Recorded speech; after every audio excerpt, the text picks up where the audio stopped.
PKN செய்திகளை வழங்குவதற்காக நான் தமிழ்கவி.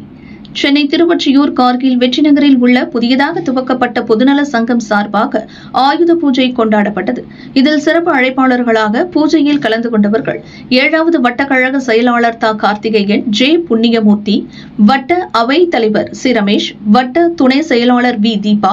வட்ட துணை செயலாளர் கோ தயானந்த சுரேஷ், வட்ட பொருளாளர் எம் வெங்கடேசன், வட்ட பிரதிநிதி பாபு, 5வது வட்ட பிரதிநிதி ஹேமாவதி, பகுதி மகளிர் அணி துணை அமைப்பாளர் சத்யராஜ், வட்ட இளைஞர் அணி துணை அமைப்பாளர் எஸ் சுரேஷ், திருவொற்றியூர் கிழக்கு பகுதி விளையாட்டு அணி துணை அமைப்பாளர் ஆர் சந்திரசேகர், முருகன் மற்றும் கார்கில் நகர் பொதுநல சங்க நிர்வாகிகள், தலைவர் ஆர் பெஞ்சமின், செயலாளர் எஸ் தேவா, பொருளாளர் சிவா, துணைத் தலைவர் முருகன், பாஷா, ஜெகதீஷ், துணை செயலாளர் ஆனந்த் குமார், தனபால், துணை பொருளாளர் எம் ரேவதி, கமிட்டி உறுப்பினர்கள் மாரி செல்வி, இந்திரா, பொன்னியம்மாள், விஜயசாந்தி, சங்க ஆலோசகர் வெங்கடேசன் ஆகியோர் விழாவினை சிறப்பித்தனர்.